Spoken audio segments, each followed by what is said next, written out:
નમસ્કાર બાળકો, માં શારદાને પ્રણામ. કેમ છો? બરાબર તૈયારી ચાલે છે ને બધાયની? સરસ સરસ ટેસ્ટ આપ્યા બધાએ, ખૂબ સરસ, શાબાશ.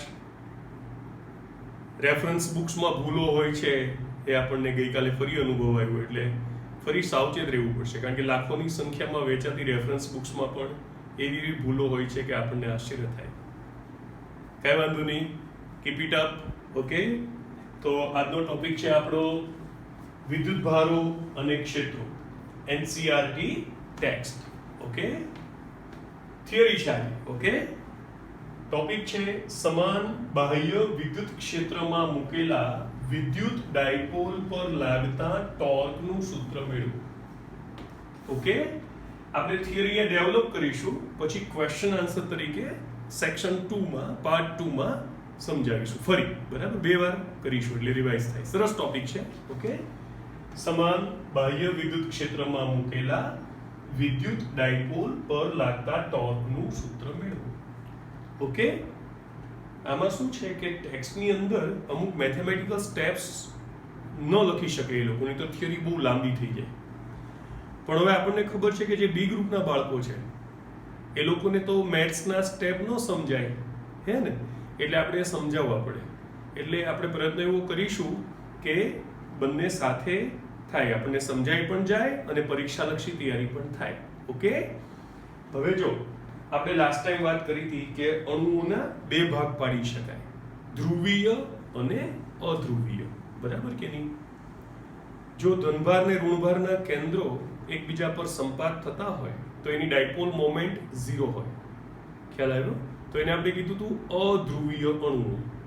પણ ધનભાર ને ઋણભારના કેન્દ્રો એકબીજા પર સંપાત ન થતા હોય તો એ લોકોને કંઈક ડાયપોલ મોમેન્ટ હોય. બરાબર કે નહીં? તો એવા અણુઓને આપણે કહીશું ધ્રુવીય અણુઓ. આવા હતા એને શું કીધું હતું? અધ્રુવીય. અધ્રુવીયનું ઉદાહરણ કયું હતું? H2, O2, CO2, CH4. ધ્રુવીય અણુના આપણે 2 એક્ઝામ્પલ્સ ટેક્સ્ટમાં લીધા હતા, HCl અને H2O.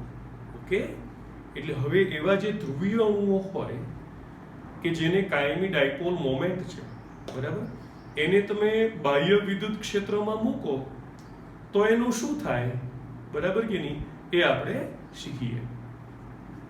હવે બાહ્ય વિદ્યુત ક્ષેત્ર 2 પ્રકારના હોય, સમાન ક્ષેત્ર અને અસમાન ક્ષેત્ર. ઓકે, સમાન ક્ષેત્ર કોને કહેવાય? એને ઇંગ્લિશમાં કહેવાય યુનિફોર્મ ઇલેક્ટ્રિક ફિલ્ડ. એનો અર્થ એમ કે એની તીવ્રતા બધા બિંદુએ સરખી હોય.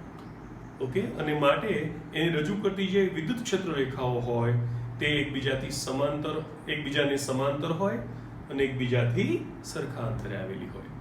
ઓકે, હવે આપણે આખા ટોપિક ઉપર જઈએ. બરાબર, તો સૌથી પહેલા મારે શું કરવાનું છે? એક સમાન ક્ષેત્ર લેવું પડશે. બરાબર કે નહીં? એટલે હું એક સમાન ક્ષેત્ર લઉં છું. ઓકે, સમાન વિદ્યુત ક્ષેત્ર લઉં છું. સમાન વિદ્યુત ક્ષેત્ર લઉં છું. બરાબર, એની ક્ષેત્ર રેખા કેવી હોય? એકબીજાને સમાંતર અને એકબીજાથી સરખા અંતરે આવેલી. ઓકે, આ આપણું વિદ્યુત ક્ષેત્ર છે. તમને ખ્યાલ આવી ગયો હશે કે એનો પ્લસ નીચે હોય, લખાય નહીં અને માઇનસ ઉપર, કારણ કે વિદ્યુત ક્ષેત્ર રેખા હંમેશા પ્લસ થી માઇનસ તરફ જાય. તો આપણું એક સમાન ક્ષેત્ર થઈ ગયું. બરાબર, એની ક્ષેત્ર રેખાઓ એકબીજાને કેવી હોય? સમાંતર હોય અને એકબીજાથી કેવા અંતરે આવેલી હોય? સરખા અંતરે આવેલી હોય. ઓકે, એકબીજાને સમાંતર હોય અને એકબીજાથી સરખા અંતરે આવેલી હોય. દોરો ત્યારે ખ્યાલ રાખજો. બરાબર, તમારી પાસે તો સાધનો હોય ને, ધ્યાનથી દોરવાનું. ઓકે, પેરેલલ દેખાવી જોઈએ ને સરખા અંતરે આવેલી હોવી જોઈએ. બરાબર, આ એક સમાન ક્ષેત્ર દોર્યું બાળકો. હવે મેં એક વિદ્યુત ડાયપોલ મૂકું. બરાબર કે નહીં? તો એક વિદ્યુત ડાયપોલ મૂકું. વિદ્યુત ડાયપોલ કોને કહેવાય? 2 સમાન મૂલ્યના વિજાતીય વિદ્યુત ભારોને એકબીજાથી પરિમિત અંતરે, જેનું નામ આપણે 2a રાખ્યું હતું, મૂકતા બનતું તંત્ર. તો 2 સમાન મૂલ્યના વિજાતીય વિદ્યુત ભારો દોરી કાઢીએ. બરાબર કે નહીં? 2 સમાન મૂલ્યના વિજાતીય વિદ્યુત ભારોને એકબીજાથી અમુક એટલે 2a અંતર કહીએ છીએ આપણે, યાદ છે ને? 2a અંતરે મૂકતા બનતું તંત્ર. બરાબર, હવે શું થયું બાળકો કે આ જે તંત્ર છે બરાબર એમાં તમને ખ્યાલ છે કે આ માઇનસ ક્યુ છે એને આ તરફ બળ લાગશે બરાબર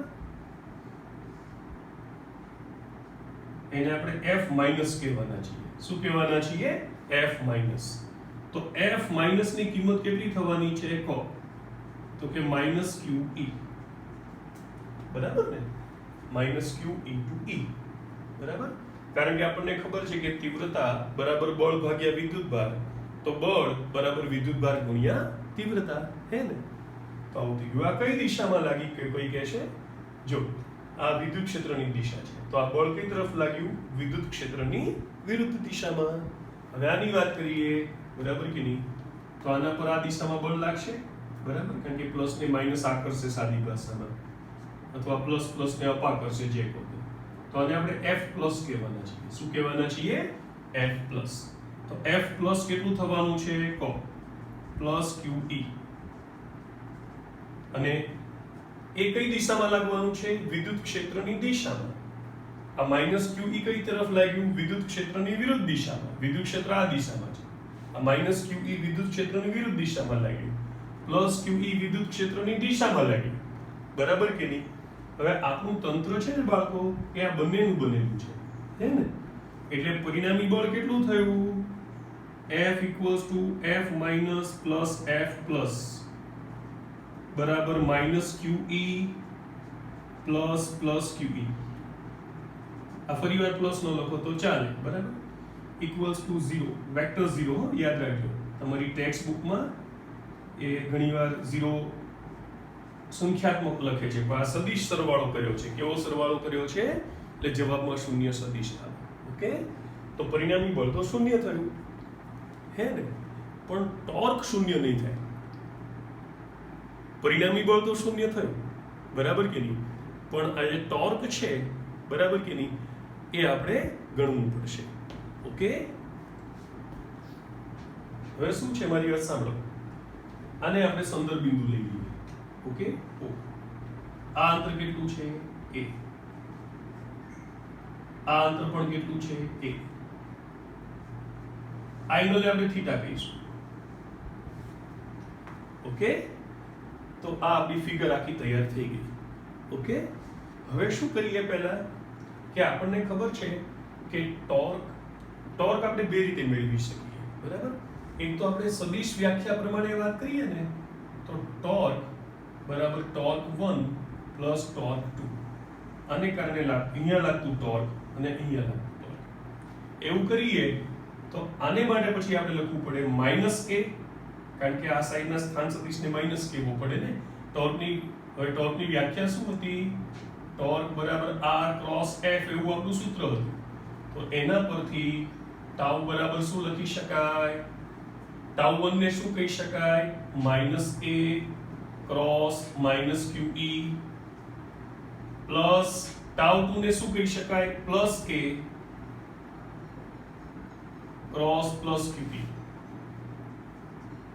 આ માઇનસ ઇન્ટુ માઇનસ એટલે પ્લસ થઈ ગયા તો એકની વસ્તુ બે વાર થઈ ગઈ એટલે 2 ટાઈમ્સ a ક્રોસ QE થઈ ગયા હે ને તો equals to q into 2a cross e પણ q ઇન્ટુ 2a એને તો વિદ્યુત ડાયપોલ મોમેન્ટ કહેવાય અને માટે ટોર્કનું સૂત્ર એક શું આવી ગયું બાળકો p ક્રોસ e આ એક સ્ટાન્ડર્ડ મેથડ હતી બરાબર